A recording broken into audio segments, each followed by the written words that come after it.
Happy Sunday, everyone. Today is December 20th, and I'm here with episode 3 of Ask the Animal. So I got 10 questions here lined up. Some of you guys have submitted these to me a little over a week ago, and I apologize for the delay in getting back to you, but it's been a busy week. So let's get right to it. First question. Are there any online book workout program guides that you recommend? Not necessarily for women, but most of the female guided programs focus on one muscle group and not overall strength, which isn't what I'm going for. I'm challenged with ability and time for creating my own workouts multiple times a week. So I personally don't use anything like that, because since I got into training, I always created my own. I'll get ideas from different places, and I may utilize those ideas and incorporate them into my own programs, but I ultimately always write my own stuff. It's just kind of something I enjoy doing, but I can understand where people don't necessarily have the time to do that. Having said that, Rita recently started using a program from softfleet.com that she found, and she has really liked. So if you go to the website, which is soflete.com, softfleet.com, they have a number of different programs. You can do a free trial. It's like a 10-day trial or week trial, I'm not sure. And then it's $34 a month for their program, or $360 for a year. And it gives you access to all kinds of stuff. They have a lot of different types of programming on there geared for different goals. They have different teams, like team strength, team garage gym, team stamina, team competition, team bodybuilding, team selection prep, which is for people who are, getting ready to go into special forces, team mobility, team nutrition. So there's a wide array of different workout programs on there, different workouts. I guess within their blogs, people post workouts. And then even within the workouts that they give you, there's usually like a strength element, a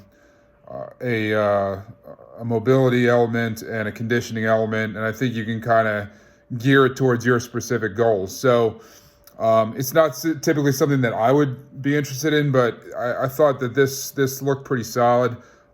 She showed me kind of, what it looked like laid out. So it would be something that you could, take a closer look at. But as far as what I've seen, it definitely looked like it had merit and was well put together. So hopefully that helps you. Second question. I see most of your training is high volume. What is your reasoning behind that? Do you feel that will build both size and strength at the same time? So high volume training is something I've done for a very long time, pretty much as long as I've been involved with training. And I guess my easiest explanation for why I've kind of gravitated towards that is that, number one, I'm not somebody who possesses really great, genetics or genetic structure. I mean, as a bodybuilder, to be perfectly honest, my genetic structure sucks. I mean, I probably should have done something else if it was based around what I was good at. I don't have a naturally small waist, wide shoulders, or, round muscle bellies, deep insertion points. I mean, I have more of a long linear physique. So, I'm not naturally gifted for bodybuilding. I also, while I have decent strength, I don't have, any type of world-class strength. I mean, most of the strength that I've got is really acquired just, through training over years and years and years without break. I mean, I've acclimated my body to be able to handle weight. And I can handle, I would say intermediate weight pretty well, but I'm not, when it gets up towards like a high percentage of my 1 rep max, I mean, I'm not really that great. And as I've gotten older, it's kind of deteriorated on the high end. I mean, I'm best in the middle ground. So the one thing that I do possess and always have, is a strong work ethic and a willingness and ability to work harder than most other people. And so my way of putting that to use is by basically doing more than others are willing to do. And so that's really the only thing that's enabled me as a bodybuilder to even be seen on a pro stage, because with my genetics, if I tried to rely on lifting the heaviest weight I could, I'd probably get laughed off the stage and would have never made it to a pro stage. So just my willingness to work hard, and to me that translates into volume. How many sets, with how many, total sets, total reps, total weight on each set can you do, and what are you willing to put yourself through in order to grow, in order to be better than the next person. So that's been kind of my approach. And I guess I can say that's worked for me because, I'm now almost 45 years old, and I'm still going, and I've, arguably had reasonable success as a bodybuilder despite really shitty genetics. So, I find it hard to get my meals in throughout the day due to my work schedule. If I try to get more protein, carbs, fats at night, will this work against me? I want to hit my macros, but I don't want to just eat to eat if the excess will not be utilized. I mean, essentially, it doesn't really matter too much when you eat. I mean, you have to, eat when within the parameters of everything else in your life. And for some people, it's not reasonable or feasible to try to eat 4 or 5 or 6 times a day like others do, and so they have to get all their meals in at once, and that's fine. I think there's some old myths that still float around thinking that like eating before bed is bad, but that's really bullshit. I mean, it boils down to, whatever your macronutrient needs and caloric needs are to maintain what you have. They are what they are, so it doesn't really matter too much when you take it in. And honestly, I eat big meals before bed every single night. I don't. The only thing that I could possibly say might not be optimal about eating a bunch of carbs before bed is spiking your insulin, which could counteract release of growth hormone, because insulin and growth hormone kind of work opposite each other. So I do think that while I during my off season I pretty much always eat carbs before bed, and part of that has to do with my training structure because I train at night. However, when I was in prep and training early in the morning, by the end of the day I would be, I really wouldn't have any allocation left for carbohydrates, so I was eating protein and fat. And I will say that I think I sleep better when I do just protein and fat before bed. So for me, that's probably optimal. But it's really based around your schedule, when you train, when you eat. But the idea that eating a bunch before bed is bad, no. I mean, unless you can't sleep well when you do that, and some people can't, they need to have an hour or 2 hour or more time between their last meal and bedtime. So some of it's individual preference. On the next question, I see you have quite an extensive supplement stack that you use daily. I don't have any plans to step on stage to compete. However, I want to make sure I keep making progress through my program. What would be your essential supplement stack you would recommend? It's hard to really say that any supplements are essential. They're supplemental. I mean, can you benefit from them? Yes. Or do you have to have them? No. The two things I really wouldn't want to go without, if I had to really,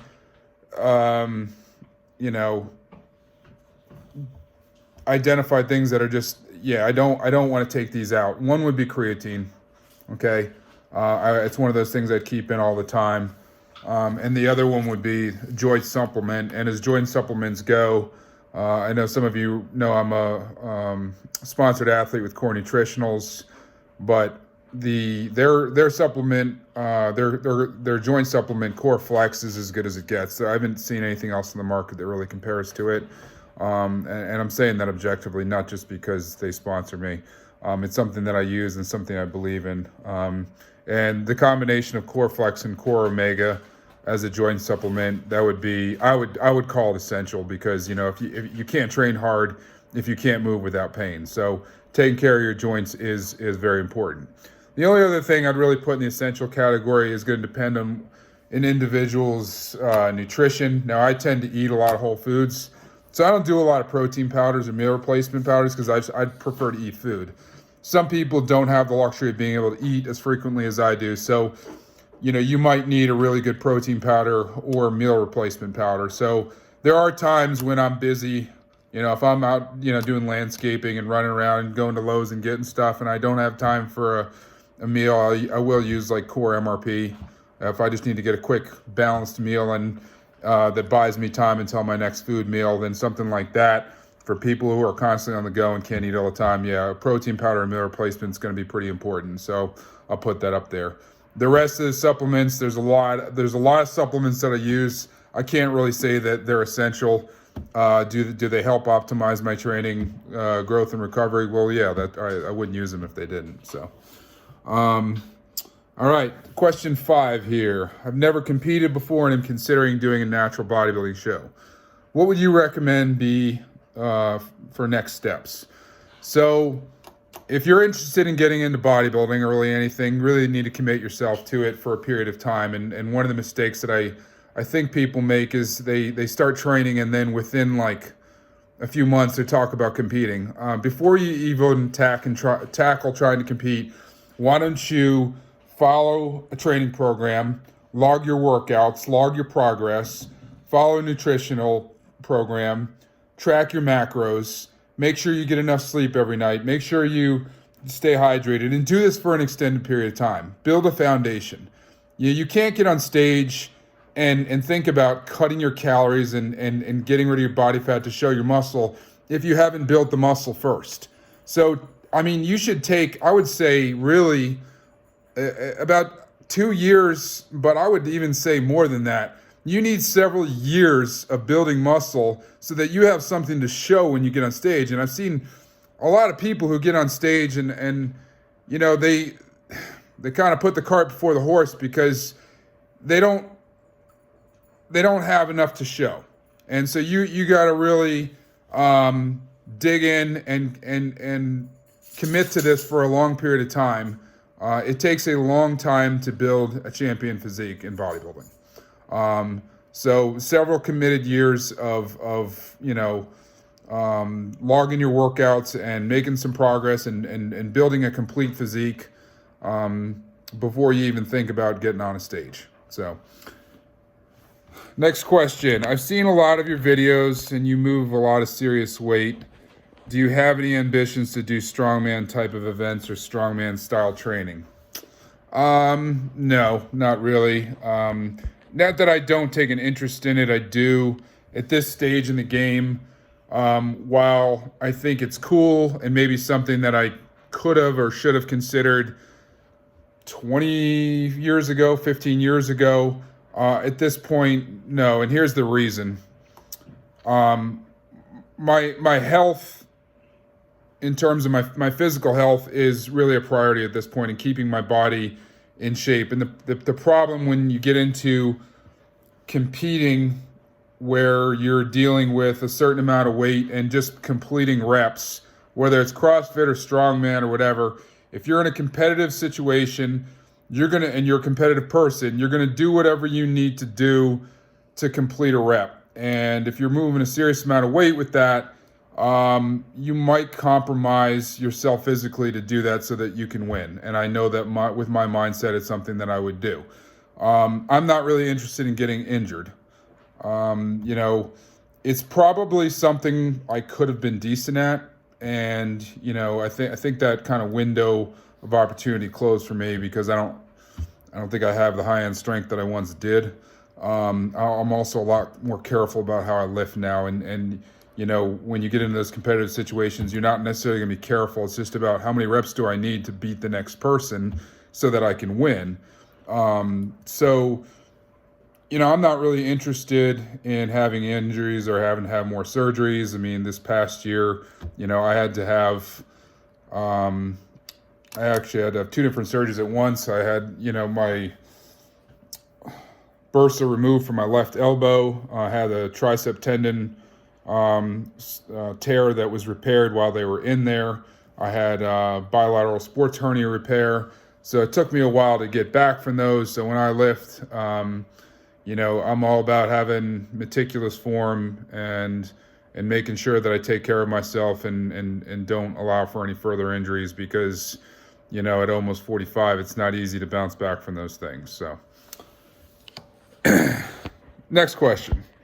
If I'm lacking in a body part that I would want to develop more, how many times can I train that body part weekly to work on adding size without doing more harm than good? So there's a lot of variables involved with answering this question. It depends on so many different things.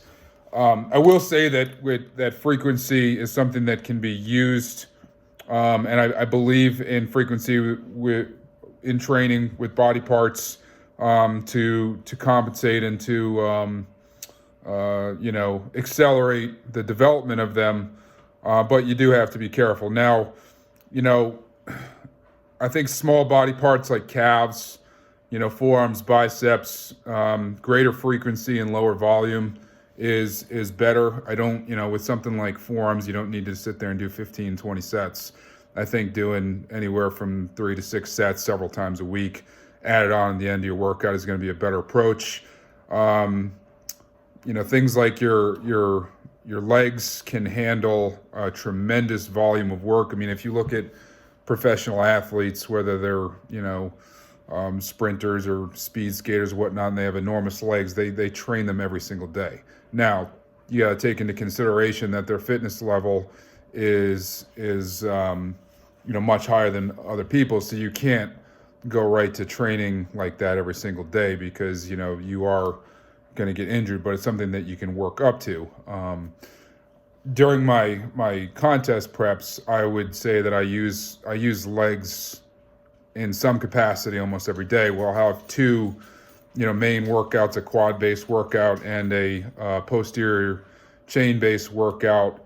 And those workouts can be, 2.5 hours, even I've pushed upwards to 3 hours. And then I'll do multiple sprint workouts a week, multiple sled workouts a week. So I'm training my legs in some capacity, up to 6 days a week.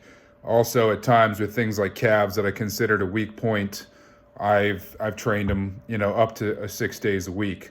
And I like throwing extra stuff in. So like, for instance, like if your back's a weak point, you can have 2 huge back workouts, but then on another upper body day, like maybe a chest or a shoulder day, you throw in some extra pull-ups. And it doesn't have to be a lot. You throw in 3, 4, 5 sets of pull-ups when you're not training back. And I think, that's a good idea. I do think there's things that you got to be careful of, when you're looking at something like shoulders, if you overwork that, the shoulder is a very, easily compromised joint. So you can definitely overdo it. I also think with areas like your elbow, it's easy to develop tendonitis. So you got to kind of stay on the watch for symptoms of that sort of thing, of overtraining. And so you might, there might be periods during which you can overreach, but you got to know when to back off and kind of see the symptoms, the signs of overdoing it, and back off on your volume or your frequency so that you don't, injure yourself, or create situations in which you can't train hard for periods of weeks. So, next question. What motivated you to do your first competition? So, honestly, I think from a pretty young age, I was always interested in bodybuilding. I didn't necessarily understand it, but I was interested in the concept of manipulating your body through training and nutrition. But I had a lot to learn about it. And in high school, I started reading like Arnold's Encyclopedia of Modern Bodybuilding. I started putting together my workout programs and this and that. But the problem is that, the internet didn't really even exist at that time. And I was looking at these muscle mags and you see these guys who are enormous. And I had no idea how much drugs they were using either. So, I thought I'd have to put on a just ridiculous amount of muscle to get to a point where I could compete. And then it was the summer after my freshman year in college when I came down to visit my sister She was in Blacksburg, and I stayed with her for the summer. It just happened to be that the guy living next door was actually getting ready for a natural bodybuilding show. And so I got to know him, and I went and watched the show, and I saw it, and I was just decided, hey, this is something that I can do, because I realized, hey, well, there's actually a difference. There's natural bodybuilding where they drug test people, and they're, not 250 pounds on stage. And then, so this is something that I felt like I was capable of doing, and I actually started prepping for a show and did my first show that summer, which was the summer of '97, and I did an AAU show, which I think that was the last year the AAU ever had shows. So that's kind of what got me started there. It was something I always wanted to do, but I actually found a show to do and realized that it's natural bodybuilding existed. So. Next question. How prolific do you think performance enhancement is within natural bodybuilding? Truth be told, it's not something I really concern myself with. I'm sure it varies a lot from organization to organization, but ultimately, this is how I look at it. If somebody is so pathetic that they're going to use performance-enhancing drugs to compete in a natural bodybuilding show, well, I'll tell you what, they're not going to work as hard as I am, so I'm not worried about it. And, I also know that I've gone up against guys who have failed tests at one point. Not to say that they were using when they went up against me, but at some point when they were trying to compete as a natural bodybuilder, they did get caught and they failed tests, and I've beaten those people. I also have trained with people who admittedly were using steroids of some fashion. And on multiple occasions, they struggled to keep up with me in the gym. And really what it boils down to is how much heart you have. You can stick whatever needle you want in your ass or swallow whatever pill, but if you don't have the work ethic and the heart, it doesn't matter. It doesn't mean shit. It doesn't mean that you're going to look good on stage. I've seen people who use stuff and they look like garbage. Whether you're successful as a bodybuilder really boils down to how much you're willing to put into it. And as a natural, if you're competing against naturals and you're using shit, then you're a shortcut artist. So you're not gonna look as polished on stage. I mean, that's all there is to it. Regarding your question, though, I mean, I think there's certain organizations that have much more stringent testing. I competed in the WNBF for like 10 to 12 years. That's where I spent the majority of my competitive career, which is in WNBF. And their banned substance list was probably one of the most comprehensive. Their testing procedures, I mean, I think they really did everything they could to keep it clean. I know they failed people both in the polygraphs and the urine tests. So, I think there are organizations like that keep things pretty clean. The majority of the people are actually natural. I mean, the majority of the guys I met, I never really questioned. I competed in the OCB, and more recently, in the last it was last year actually. That was the first time I competed. It was OCB Pro. And I wasn't like looking around suspecting people of using, but again, like I said before, I don't care. I mean, if somebody wants to use shit to compete as a natural bodybuilder and go up against me, well, good luck, because you're not going to outwork me. So anyway, the last question for this session here: for people who cannot process protein powder, what should I supplement? Least amount of food quantity wise with the most protein, because I get full easy. I cannot process any protein powders, even the vegan ones. They all give me digestive issues. And so my first question back to this individual was, are you sensitive to artificial sweetener? To which, not surprisingly, the answer was yes. So if you have an issue with protein powder, my first thing would be to say, if you have trouble getting enough protein in, the most important things that you would want to consume would be the essential amino acids, the amino acids that your body doesn't have the ability to synthesize on its own, and the most important being leucine, because it acts as a trigger for protein synthesis. Having said that, most of your essential amino acid supplements and branched chain amino acid supplements that are designed to put into a drink have artificial sweetener in them. So while those would be ideal as far as content, you're not going to have any better results with those, because they're going to bother your stomach too. Now, can you get BCAAs or essential amino acids without the sweetener? Yes, you can. But once you try that, you're going to realize the reason that they put so much stuff in to cover up the taste. Branched chain amino acids by themselves taste freaking terrible. You realize how much sweetener and shit supplement companies put in to cover up the taste, because nobody would drink it if they had to take it straight. So I mean, if you can tolerate the harshness of taking straight BCAAs, go for it. But I'm just going to warn you that it's extremely bitter. Now, the only other thing I could say is something like amino acid tablets, or I used to actually use desiccated beef liver tabs. Universal Nutrition, they still make it. Beef liver tabs is like 500 tabs come in a container, and I would take several with every meal. Now, the warning there I got to give you is that, whether you're looking at amino tabs or whether you're looking at like beef liver, because liver is very nutritious, you're talking about horse pills. And some people have a problem swallowing pills. Now, I put as many as 30 pills in my mouth and swallow them, just chase it with a little water and no problem.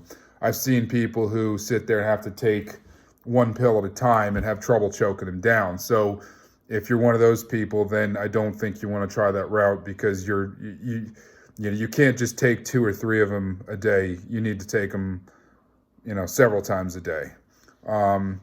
Now I know that you can get leucine and branched chain amino acids in capsule form. The only thing is that it's not going to be economically efficient. I mean, you can do it. It's going to be a lot more expensive. I mean, anytime you can take a straight powder, you're going to get a lot more bang for your buck. You usually pay a premium for anything that's encapsulated. And so anything that you need to get in a certain dose, you're going to be better off going with a straight powder. So if you can find a way to go with BCAAs or essential amino acids that doesn't have the sweetener, and you can find a way to get it down, then that's probably your best route. So anyway, that's 28 minutes. That's all we got for this session. If you have any questions that you want answered on here, shoot me a message. Make sure that, if you like these videos, you hit subscribe. And until next time, have a great Sunday, everybody.